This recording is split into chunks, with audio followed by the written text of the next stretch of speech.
안녕하세요. 고등예비과정 통합사회 저는 이진웅입니다. 여러분들 깜짝 놀라신 거 아니죠? 자, 오리엔테이션 보신 학생들이라면 아마 제 얼굴 확인하셨을 텐데요. 1, 2, 3강 임원택 선생님도 열심히 학습하에 나가셨을 거고요. 저와는 4강에서 만나게 되었습니다. 저와는 이제 드문드문 만나시다가 마지막에 저와 함께 통합사회 고등예비과정 마무리를 저와 함께 장식하게 되실 겁니다. 저는 전체 통합사회 내용 중에서 지리와 관련 내용 같이 학습하게 될 것이고요. 중간중간 자연환경이라던가 문화, 또 자원, 인구 이러한 주제들을 여러분들 만나 뵙도록 하겠습니다. 자, 1, 2, 3강 임원택 선생님과 열심히 공부하셨죠? 자, 오늘부터는 새로운 단원으로 들어갑니다. 2단원이고요. 자연환경과 인간이라는 단원입니다. 그래서 오늘은 첫 번째 시간으로 자연환경과 인간생활이라는 주제로 이 자연환경이 인간생활에 어떻게 영향을 미치는지, 다시 얘기하면 인간생활이 자연환경에 어떻게 영향을 받느냐, 그러니까 자연환경이 달라지게 되면 인간생활 또한 달라지게 되겠죠. 자, 우리나라는 대한민국입니다. 이 사계절이 뚜렷한 온대기후지역, 냉온대기후지역에 우리가 살아가고 있고요. 열대기후지역과 한대기후지역에 살아가는 사람들의 생활 모습들은 굉장히 다르게 나타납니다. 그래서 저 지역에 사는 사람들은 왜 저렇게 살까? 저 지역에 사는 사람들은 왜 저렇게 옷을 입고 있을까? 이러한 내용들이 바로 자연환경과 밀접한 관련을 맺고 있다는 겁니다. 그래서 자연환경이 어떻게 나뉘어질 수 있는지, 그리고 이러한 자연환경의 차이에 따라서 인간생활의 모습이 어떻게 달라지게 될지 오늘 학습하게 될 것이고요. 오늘의 키워드는 짜라란! 네, 이렇게 네 가지로 정해봤습니다. 자연환경입니다. 그래서 기후적으로 자연환경이 어떻게 차이가 발생하느냐, 또 지형적으로 자연환경의 차이가 어떻게 발생을 하느냐, 그리고 그에 따라서 두 번째 인간생활은 어떻게 달라지게 되느냐. 다음 두 번째 주제에서는요, 자연재해에 대해서 학습하게 될 건데요. 이 자연재해는 무엇이고, 이 자연재해 속에서 우리가 안전하게 살아갈 우리의 권리는 어떤 것들이 있는지에 대해서 살펴보도록 하겠습니다. 자, 내용이 조금 많습니다. 사실 이 내용은요, 세계지리에서 아주 굉장히 긴 시간 동안 다루는 내용인데요. 우리는 고등 예비 과정이다 보니까 전반적으로 어떠한 내용들이 있는지, 그리고 1학년 통합사회에서 어떠한 내용들을 배우게 될 것인지 간단하게 살펴보도록 하겠습니다. 교재는 28페이지부터 31페이지까지고요. 그리고 맨 뒤에 우리 단원 종합 문제도 풀이하도록 하겠습니다. 단원 종합 문제 중에서 오늘 배울 자연환경과 인간생활과 관련이 있는 1번부터 5번까지 풀이하면서 마무리 짓도록 하겠습니다. 자, 여러분들 임원택 선생님과는 성공구호 외치면서 강의 시작했죠. 저와는 인사를 하면서 강의 시작할 건데요. 제가 최선을 다하겠다는 다짐이기도 하고요. 여러분들 또한 이제 주변 정리를 하고 이제부터 강의에 집중해서 최선을 다하겠다는 스스로의 다짐이라고 생각해 주시면 됩니다. 그래서 제가 인사할 때 같이 인사해 주시면서 우리 각오 다시 한번 하시면서 강의 시작해 보도록 하겠습니다. 자, 오늘도 최선을 다하겠습니다 라고 인사해 주시면 됩니다. 자, 오늘도 최선을 다하겠습니다. 자, 그럼 바로 출발해 보도록 할게요. 교재 28페이지입니다. 자연환경과 인간생활. 자, 먼저 자연환경은 아주 크게 나누면 기후와 지형으로 나눠볼 수가 있습니다. 기후는 우리를 둘러싸고 있는 대기와 관련된 것들이고요. 지형은 우리가 밟고 있는 땅과 관련된 것들입니다. 기후는 다시 기온과 강수로 아주 크게 나눠볼 수가 있는데요. 첫 번째는 기온에 따른 생활 양식의 차이, 그리고 강수량의 차이에 따른 생활 양식의 차이 살펴보고요. 그리고 마지막에 지형에 따른 생활 양식의 차이까지 살펴보도록 하겠습니다. 자, 오늘 우리가 살펴볼 포인트는요.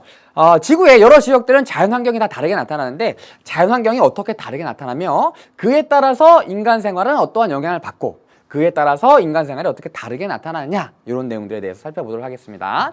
자, 기온과 강수량이라고 하는 것은 이 기후라고 하는 것과 굉장히 밀접한 관련을 맺고 있는데요. 여러분들 잘 아시겠지만 지구 전체적으로 보았을 때 모든 지역에서 똑같은 기후가 나타나는 것은 아니에요. 그래서 기온에 따른 생활 양식의 차이 살펴보기 전에 전체적으로 지구의 기후를 어떻게 구분할 수 있는지 살펴보도록 하겠습니다. 나중에 세계지리 가시면 얘를 더 자세하게 구분하거든요. 오늘은 통합사회, 우리 고등 예비과정이니까 그게 5가지로 구분해 보도록 하겠습니다. 이 자료는 우리 교재 32페이지에 있는 자료예요. 같이 보시면 좋을 것 같아요. 자, 여기 영도라고 표시가 되어 있죠. 여기가 적도라는 곳입니다. 다시 얘기해서 구형으로 생긴 지구를 정가운데로 딱 잘랐을 때 정가운데에 위치하는 선을 적도라고 부릅니다. 우리나라는 지금 여기에 위치하고 있네요. 자, 적도에서 고위도, 이 적도 부분은 저위도라고 하거든요. 다시 얘기해서 극지방으로 갈수록, 북극으로 갈수록, 남극으로 갈수록 지역에 따라서 기후의 차이가 발생하게 되는데요. 이 기후라고 하는 것은 굉장히 많은 것들의 영향을 받습니다. 기본적으로 위도의 영향을 가장 많이 받기 때문에 위도를 기준으로 한번 살펴보도록 할게요. 먼저 적도 주변에 붉게 표시된 곳들이 있죠. 여기는 굉장히 더운 곳입니다. 아주 더운 곳. 사계절이 없이 1년 내내 여름만 있다고 알고 있는 학생들도 있는데요. 사실 여름만 있는 것은 아닙니다. 어떻게 따져보면 봄, 여름, 가을, 겨울 다 있지만 크게 기온 차이가 없습니다. 여름에도 38도, 겨울에도 35도 이런 차이가 나타나게 되는 것이죠. 그래서 가는 열대기후라고 표현하고요. 열대기후. 자, 열대기후에서 북극, 남극으로 가면서 자, 우리 아프리카에서 가장 뚜렷하게 나타나기 때문에 아프리카를 한번 살펴보도록 하겠습니다. 열대기후에서 북쪽으로 가면서 이렇게 주황색 기후가 나타나게 되는데요. 얘는 열대기후보다 조금 덜 더운 온대기후라고 생각할 수 있지만 여기는 세계에서 가장 넓은 사하라 사막이 위치하고 있습니다. 요 나는요.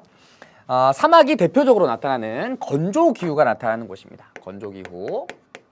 다음 건조기후보다 조금 더 극쪽으로 가면 여기 그리고 여기는 상대적으로 열대기후보다는 기온이 낮으면서 얘보다는 사계절이 상대적으로 뚜렷한 기후입니다. 얘를 우리는 온대기후라고 불러요.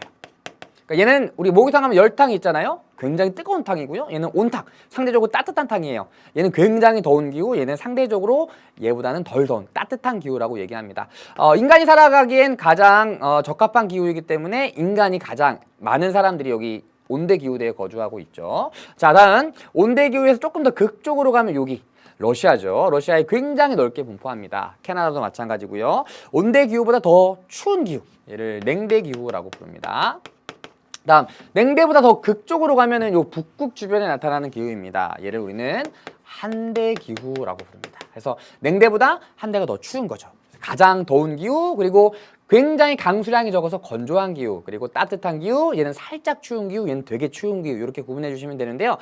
얘를 다시 여러 가지로 구분할 수가 있는데 우리 통합사회에서는 요 건조기후의 구분 정도만 알아두면 될 것 같아요. 건조기후는 다시 사막기후와 스텝기후로 나눌 수가 있는데요. 요 사막기후는 아주 건조해서 여러분들이 흔히 알고 있는 모래가 아주 넓은 지역에 분포하고 있는 곳이라고 생각하면 되고요. 스텝은요, 사막보다는 조금 비가 많이 내리는 곳입니다. 그래서 사막처럼 아예 식생들이 자라기 어려운 곳은 아니고요. 나무는 자라기 어렵지만 짧은 풀이 자라나는 곳이라고 생각을 하면 돼요. 일반적으로 사막 주변에 짧은 풀이 자라는 스텝기후가 분포하게 됩니다.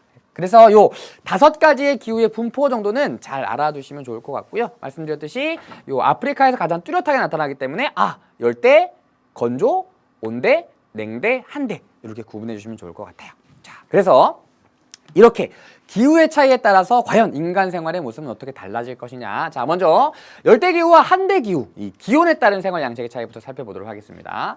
열대기후는 굉장히 덥죠. 얘는 우리가 가장 추운 달, 1년 중에서 가장 추운 달의 평균 기온이 18도를 넘어가는 기후를 열대기후라고 부르는데요. 굉장히 더운 기후라고 생각하시면 돼요.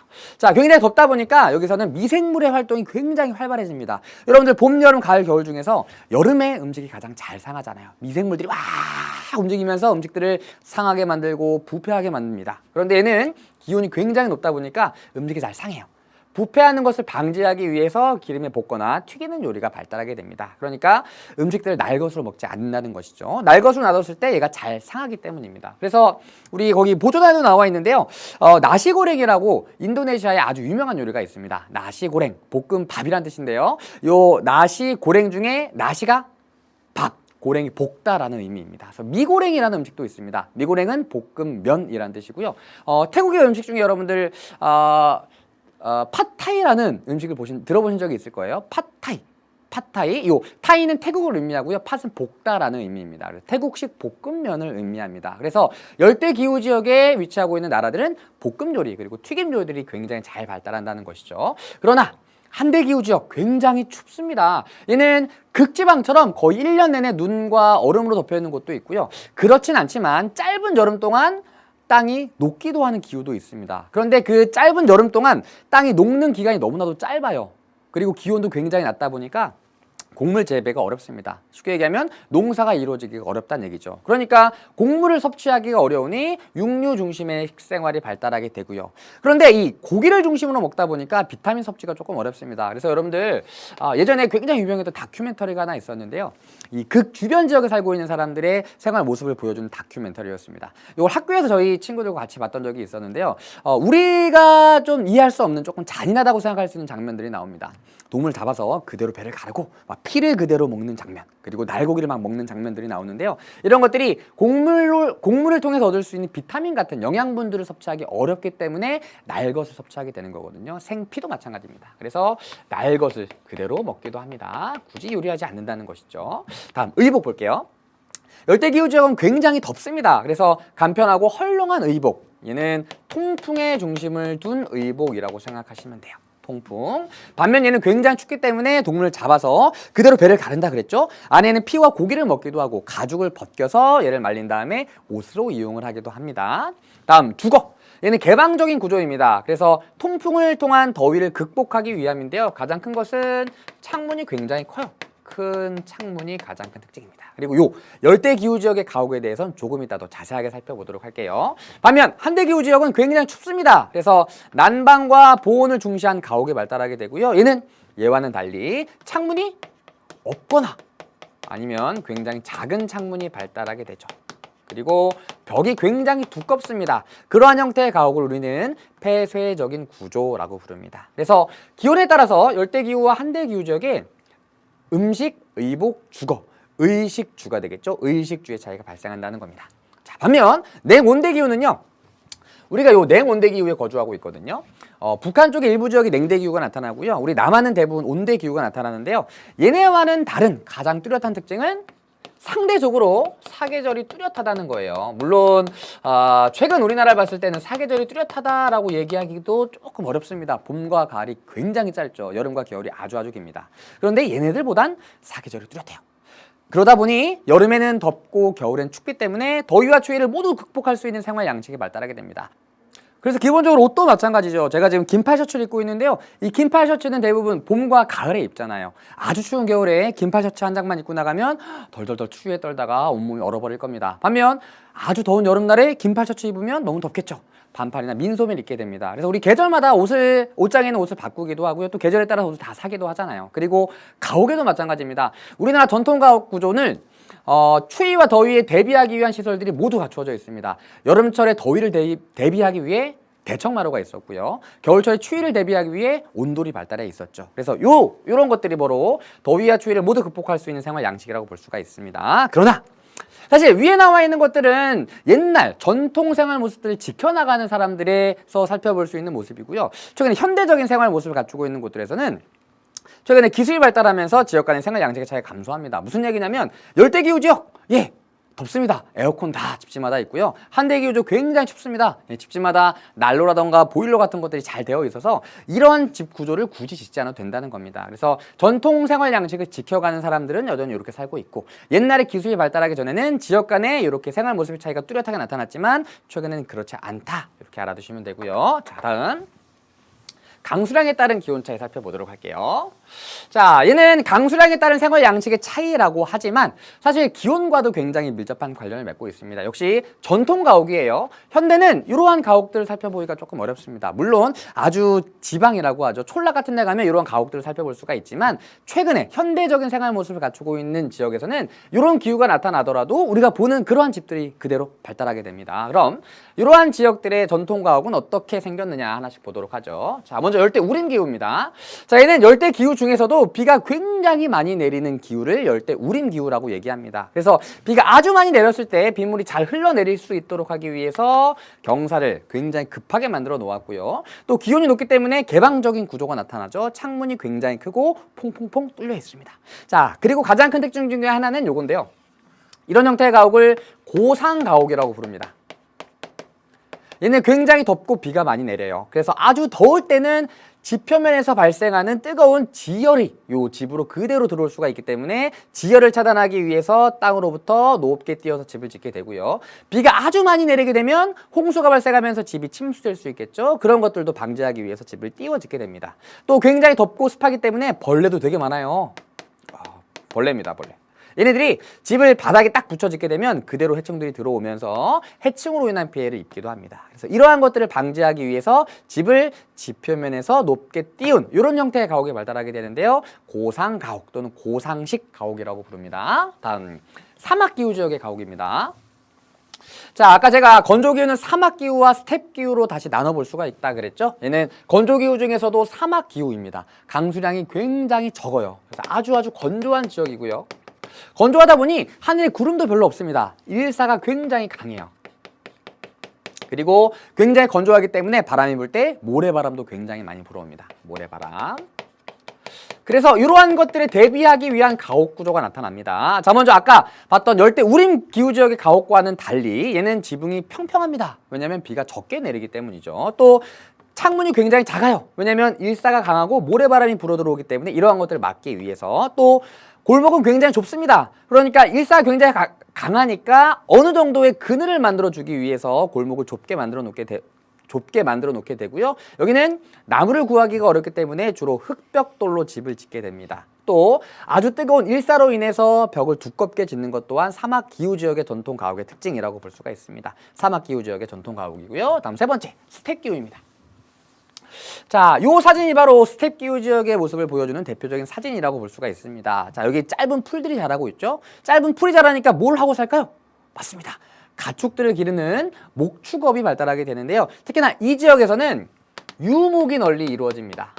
유목이라 함은 유랑하면서 목축을 한다. 그러니까 한 지역에 머물러서 가축을 사육하는 것이 아니라 여러 군데를 돌아다니면서 가축을 사육하는 것을 유목이라고 얘기하거든요. 그러다 보니까 계속해서 이동을 해야 돼요. 집을 완전히 튼튼하게 막 철근 콘크리트를 이용해서 막 이렇게 지을 수도 없을 뿐더러 짓는다 하더라도 금방 떠나야 합니다. 얘를 부실 수가 없잖아요. 그래서 이동에 편리하게 하기 위해서 쉽게 지을 수 있고 쉽게 부실 수 있는 이동식 천막 같은 가옥이 발달하게 됩니다. 이게 스텝 기후 지역 가옥의 특징입니다. 다음 지중해 연안 전통 가옥이에요. 얘는 현재도 이런 형태의 모습들을 많이 볼 수가 있는데요. 광고에도 나와서 굉장히 유명했던 곳입니다. 그래서 무슨 그 이온 음료 광고에 나왔었죠. 나나나나나나 해서 가장 큰 특징은 파란색 지붕과 하얀색 벽입니다. 특히나 흰 벽이 아주 큰 특징인데요. 집에 따라서는 집 한가운데 정원이 있기도 합니다. 요 지중해 연안은 지중해성 기후라고 하는 온대 기후의 일종의 기후가 나타나는데요. 여름철이 굉장히 건조해요. 그러다 보니까 일사가 굉장히 강합니다. 강한 일사, 쉽게 얘기하면 강한 햇볕을 반사시키기 위해서 이렇게 벽을 하얀색으로 칠해 놓게 되었다. 이게 지중해 연안 가옥의 특징입니다. 자, 그럼 이런 내용들을 한번 정리해 보도록 하죠.